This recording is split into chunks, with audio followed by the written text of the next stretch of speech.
Non, un nouvel artiste dans Culture Box. À 4 ans, il voit un reportage sur les petits rats de l'opéra. Et là, c'est le déclic. Il veut en être et il en sera. Premier prix au conservatoire. Des années comme danseur à l'Opéra de Paris, Monte-Carlo, Zurich ou Marseille. Des collaborations avec Rudolf Nureyev, William Forsythe, Caroline Carlson. Mais danser, ça lui suffit pas. Il veut chorégraphier lui aussi.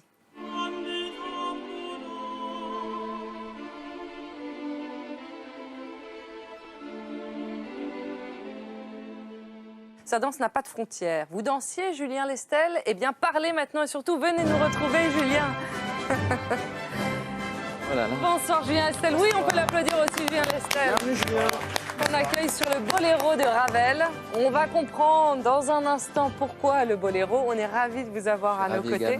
Et c'est vrai qu'on vous en demande beaucoup en ce moment à Culture Box, mais vous allez danser sur notre scène dans un instant. Mais en plus, vous allez devoir parler sur notre canapé, répondre à nos questions. Est-ce que c'est difficile? Je le sais que c'est difficile de mettre des mots sur son travail. C'est particulièrement compliqué pour vous? Oui, c'est pas évident, toujours on s'exprime avec le geste, nous en général, mais on a aussi envie de parler de ce qu'on fait, défendre notre travail, nos expériences et partager nos émotions, et on peut le faire aussi avec des mots. Alors, vous avez le droit d'accompagner un geste à votre parole, ça nous va très bien. Oui, alors je ne vais pas mimer tout en dansant. Mais si vous en avez envie, vous pouvez. Merci. Ici, vous faites absolument ce que vous voulez. En revanche, je vous propose de voir quelques images de votre première création Mosaïque que vous allez nous présenter en live dans quelques instants. Est-ce que vous pouvez nous décrire ce qu'on est en train de voir? Les mouvements? Donc voilà, là, ce que j'avais envie, en fait, c'est de ce mélange de danse, la danse urbaine, le hip-hop, mais aussi la danse plus académique, que je déforme un petit peu, parce que je suis quand même issu des grandes maisons voilà, de danse classique. Et on peut voir ces danseurs très athlétiques, mais là, voilà, c'est un duo avec beaucoup d'émotion, beaucoup de subtilité, de délicatesse. Et j'aime ce mélange de danse très brutale, animale, très physique, et en même temps cette danse aérienne, on peut avoir de l'émotion dans tous les styles. Et j'aime mélanger, j'aime les mélanges. Et nous, on n'a jamais assez d'explications ici, surtout dans les canapés de Culture Box. On aime bien comprendre le processus de création. Alors, comment est-ce que ça part pour vous? Est-ce que ça part d'un geste, ça part d'une idée, ça part d'un propos, d'un mouvement? D'une note de musique, une note de jazz, comme ça? C'est très compliqué. C'est vraiment très compliqué parce qu'on a parfois du mal à analyser pourquoi on a envie d'exprimer ou de créer des gestes. Il y a beaucoup une part d'inconscient, Donc, mais après, oui, on s'inspire beaucoup d'autres artistes aussi, de musiciens, de peintres, de sculpteurs, de plein de choses. Et puis des émotions de la vie, tout simplement. Des hommes et des femmes au travers de la rue, des bruits, des images, des odeurs, des souvenirs, des déceptions, des On aime bien douleurs. Ça Une question, vous travaillez quand vous improvisez, je suppose, dans les parties de votre spectacle, des parties improvisées? Parfois, oui, je donne un peu de liberté à mes danseurs. Ouais. J'ai envie qu'ils s'expriment spontanément, on va dire, sur le moment. Donc, il y a des petites parties improvisées, mais sinon, tout est plus ou moins chorégraphié. Mais c'est une chorégraphie qui ne les enferme pas, c'est-à-dire qu'elle évolue tout le temps. Donc, même si elle est bien inscrite, elle est écrite. Il va falloir qu'on collabore alors. Ouais, c'est une partition de jazz. Non, parce que c'est vrai que oui, l'esprit du jazz. C'est-à-dire, oui, le jazz est quelque chose, je pense, qui est très proche d'une chorégraphie. C'est quand même très très écrit. Les gens ne croient pas à ça. Ils pensent que tout est fait comme ça à la venant. Non, on vient tous du même. C'est pour ça la question que je voulais vous poser précisément, c'est quand vos danseurs improvisent, est-ce que vous écoutez la même musique ensemble ou est-ce que vous avez les mêmes influences? Vous voyez ce que je veux dire? Parce que comment il peut y avoir une interaction si on n'a pas on vient pas de la même culture? Ben, c'est sûr que ça fait un moment qu'on travaille ensemble, on se connaît beaucoup. Ils ont adopté un style quelque part je leur ai proposé. Absolument. Et au travers de ce style, ils s'expriment vraiment avec leur identité, leur personnalité, et ils sont tous très différents. Donc personne ne se sent exclu ou pour amener quelque chose d'étrange par rapport au groupe. Donc ils ont une identité très forte et c'est ce que j'aime, c'est voilà, qu'ils puissent s'exprimer vraiment naturellement. Et c'est vrai comme dans le jazz un petit peu, quand on voit les improvisations, on sent que chaque musicien est vraiment mis à l'honneur. C'est pas comme dans un concerto classique où il y a le pianiste solo et l'orchestre derrière. Absolument. Et je fonctionne un petit peu comme ça dans ma compagnie. C'est-à-dire que je n'aime pas avoir des solistes, voilà, deux personnes qui font tous les rôles, mais leur donner tous, à chacun, leur part de solo, de duo, de trio et de danse d'ensemble parce qu'on prend aussi beaucoup de plaisir à danser ensemble. Et on retrouve un peu voilà, cette mentalité du jazz que j'aime particulièrement. On a hâte de voir Avec les oui. Dick Ah oui, oui. bien sûr. Ah oui, évidemment. On va faire un évidemment. trio. Puis vous avez le bon goût de brasser tous les publics, ça va vous plaire hein, forcément, et surtout la volonté de mélanger le public, d'aller chercher des gens de façon beaucoup plus large, beaucoup plus éclectique. Comment est-ce que vous arrivez à ramener à la danse les gens qui peut-être nous regardent, n'y étaient pas habitués? C'est par l'éducation, c'est par l'émotion? Je crois que ça se fait d'une manière. J'aime les gens en général. J'aime les choses d'une manière très vaste. J'ai pas envie de m'adresser à un public vraiment trop initié pour la danse. Donc, au travers des mouvements, je cherche des émotions que l'on peut comprendre sans forcément connaître tous les codes classiques de la danse, mais que ce soit dans toutes les techniques de danse. Et puis c'est peut-être aussi dans vos choix musicaux qu'on peut trouver une forme de réponse. Alors ça va de la pop islandaise de Jóhann Jóhannsson au boléro de Ravel, celui qu'on a choisi pour vous accueillir. Et jamais loin celui-ci. Non, en passant par Nina Simone, c'est pareil, c'est la même démarche d'ouverture, casser les codes. Exactement, j'aime casser les codes même au travers de la musique. Donc passer d'un boléro de Ravel, voilà, ou à Max Richter, ou dans la compagnie aussi, j'ai quand même un compositeur. Donc, qui fait des créations vraiment extraordinaires, qui s'appelle Ivan Juliar, et qui danse aussi, qui est danseur. Donc voilà, j'aime donner aussi la chance à des jeunes compositeurs de pouvoir s'exprimer. On a rappelé votre incroyable parcours de danseur quand on vous a accueilli, mais on voudrait plus spécialement aborder votre collaboration avec Rudolf Nureyev. Comme vous, hein, il nous fascine. Vous aviez 17 ans, vous aviez travaillé sur Cendrillon au théâtre San Carlo de Naples. Quel souvenir est-ce que vous gardez de ce moment, de cette relation? Alors forcément, ça fait partie de mes meilleurs souvenirs en tant que danseur. Ah, génial. C'est un moment très fort.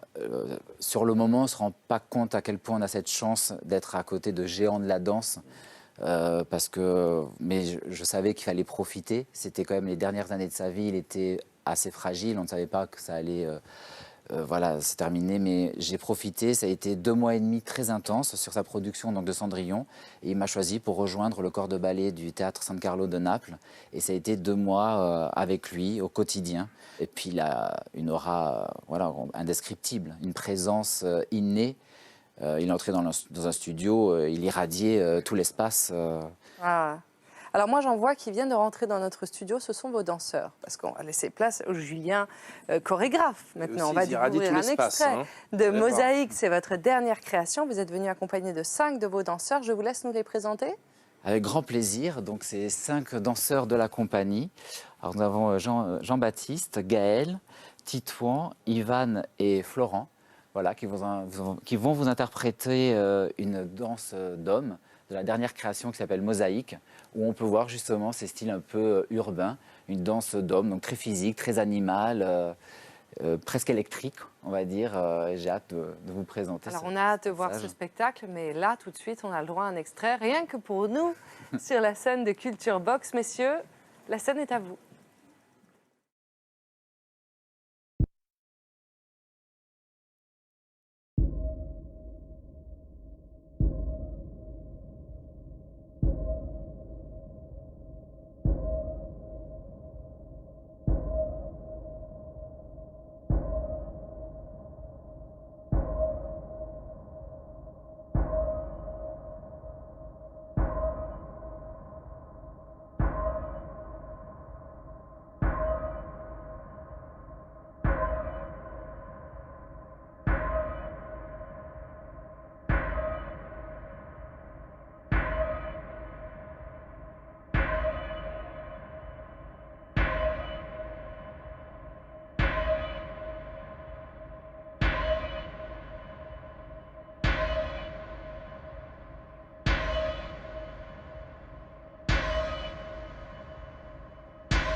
Bravo.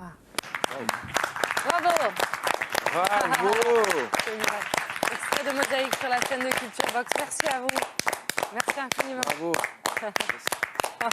Julien, ça vous procure quelle émotion de voir vos danseurs performer sur notre scène? Une émotion très forte parce qu'ils me touchent beaucoup. Je les ai choisis pour danser avec moi et je les trouve tellement magnifiques, tellement puissants, avec tellement d'émotion et d'agilité. C'est des grands danseurs, quoi. C'est vraiment des très, très grands danseurs. Merci pour ce cadeau.